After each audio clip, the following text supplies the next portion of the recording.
بسم الله الرحمن الرحيم.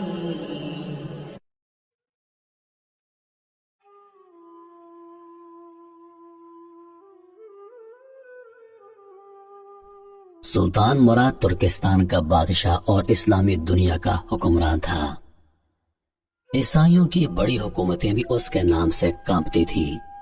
یوں تو ہر مسلمان حکمران کو عمارتیں بنوانے کا شوق رہا ہے، لیکن سلطان مراد مسجدوں کی تعمیر میں بہت دلچسپی رکھتا تھا۔ ایک دفعہ اس نے اپنے دل میں ایک مسجد کا نقشہ بنایا۔ یہ مسجد اس کے خیال کا حسین مرکہ تھی۔ اس دور میں ایک معمار کو بلا کر نقشہ دکھایا گیا اور مسجد کی تعمیر پر لگا دیا۔ وقت گزرتا گیا، مسجد آہستہ آہستہ بنتی رہی اور لاکھوں اشرفیاں خرچ ہو گئیں۔ آخر مسجد مکمل ہو گئی، جو فی الواقع ایک اچھی عبادت گاہ تھی۔ معمار بڑے دعوے کے ساتھ بادشاہ کے حضور حاضر ہوا اور عرض کی حضور مسجد تیار ہے، ملاحظہ فرمائیے۔ بادشاہ نئی مسجد دیکھنے کے لیے گیا۔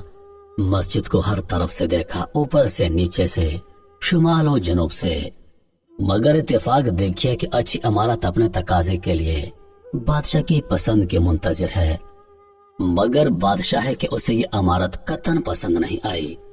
وہ اپنے آپ کو سنبھالنے کی کوشش کرنے لگا۔ آخر جب سنبھل نہ سکا تو حکم دیا معمار کا ہاتھ کاٹ دیا جائے۔ یہ حکم ملنا تھا کہ جلاد نے فوراً ہاتھ کاٹ دیا۔ معمار کو یہ سزا بلا وجہ ملی تھی، اسے اور تو کچھ نہ سوجھا۔ وہ سیدھا قاضی کی عدالت میں جا پہنچا اور دعویٰ دائر کر دیا۔ قاضی نے بادشاہ کو حاضر کرنے کا حکم دیا۔ جب بادشاہ حاضر ہوا تو عدالت میں معمار بھی کھڑا تھا۔ بادشاہ یہ دیکھ کر گھبرا گیا۔ قاضی نے بادشاہ کے بیانات لیے اور حکم دیا بادشاہ کا بھی ہاتھ کاٹ دیا جائے۔ اس ہاتھ سے بھی خون گرنا چاہیے تاکہ وہ آئندہ غلط فیصلے سے پرہیز کرے۔ بادشاہ نے قاضی کا فیصلہ سنا تو اپنا ہاتھ آگے بڑھایا۔ معمار نے دیکھا تو اس کی چیخیں نکل گئی اور بولا، میں نے انصاف پا لیا، میں نے انصاف پا لیا۔ میں بادشاہ کو اپنا خون معاف کرتا ہوں اور کسی دباؤ کے بغیر بادشاہ کو بخشتا ہوں۔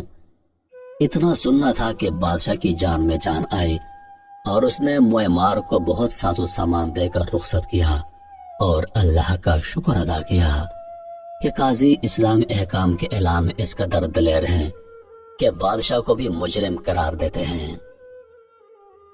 دوسرا واقعہ،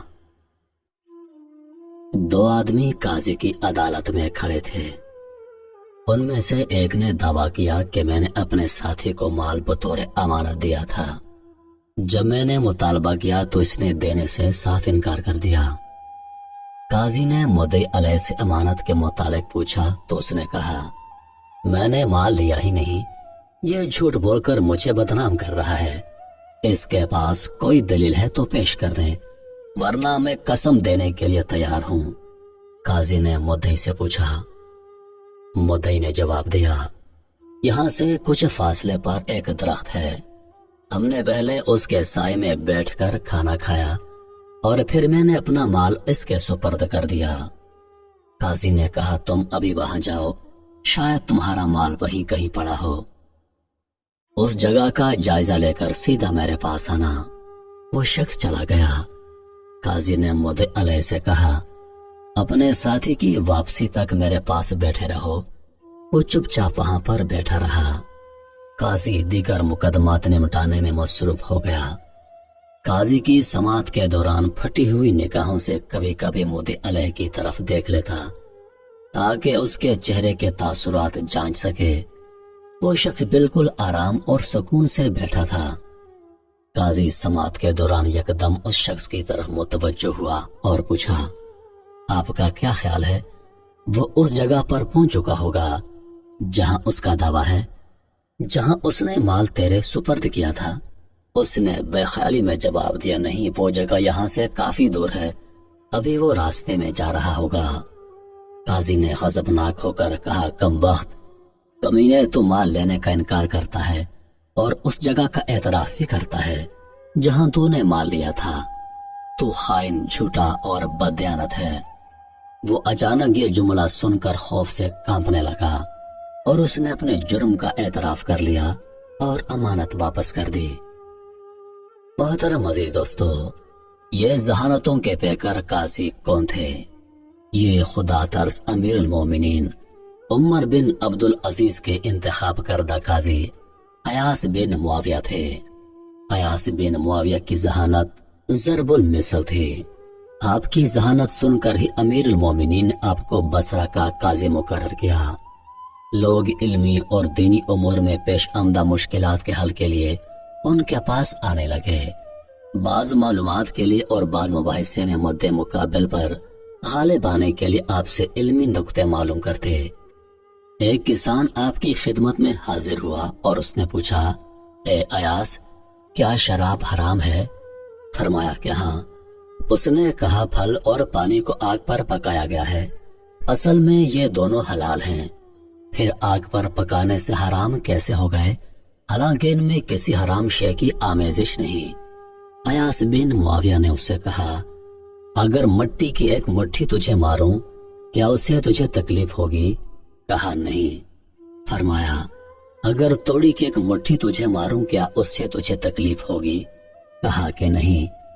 فرمایا، اگر میں توڑی مٹی اور پانی ملا کر ایک ڈھیلا بناؤں اور پھر دھوپ میں اسے خشک کر کے تجھے ماروں کیا تجھے تکلیف ہوگی؟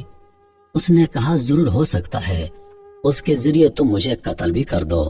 فرمایا، بس یہی مثال شراب کی ہے، جب اجزاء کو ملا کر اسے آگ کی آنچ دی جاتی ہے تو اس میں نشہ پیدا ہو جاتا ہے، جس کی وجہ سے اسے حرام قرار دیا گیا ہے۔ محترم ناظرین، یہ تھی مدینہ کی ریاست، یہ تھا اسلام، یہ تھی اسلامی عدالت اور یہ تھے اسلامی جج۔ لیکن میرے محترم عزیز دوستو، آج کے دور کو دیکھیے، آج کی ہماری عدالتوں کو دیکھیے، غریب پستا جاتا ہے، جبکہ امیر مجرم ہونے کے باوجود باعزت بری ہو جاتا ہے۔ لاکھوں لوگوں کے قاتلوں کو بری کر دیا جاتا ہے کیونکہ ان کے پاس پیسہ ہوتا ہے، ان کے پاس طاقت ہوتی ہے، جبکہ غریب دن بدن اس قانون میں پستے جا رہے ہیں۔ اور ہم دعویٰ کرتے ہیں کہ ہم اسلامی ملک ہیں، ہمارا نظام اسلامی ہے، جبکہ حقیقت کو دیکھا جائے تو اسلامی نظام سے ہم کوسوں دور ہیں۔ ہم صرف دعویٰ ہی کر سکتے ہیں۔ اللہ پاک ہم سب کو سمجھنے اور راہ راست پر چلنے کی توفیق عطا فرمائے۔ انہی لفظوں کے ساتھ میں اجازت چاہوں گا، اس امید کے ساتھ کہ سانسوں وفا کی تو اگلی بار ایک اور ویڈیو لے کر آپ کی خدمت میں حاضر ہوں گا۔ تب تک کے لیے خدا حافظ۔ اللہ پاک آپ سب کا حافظ و نگہبان۔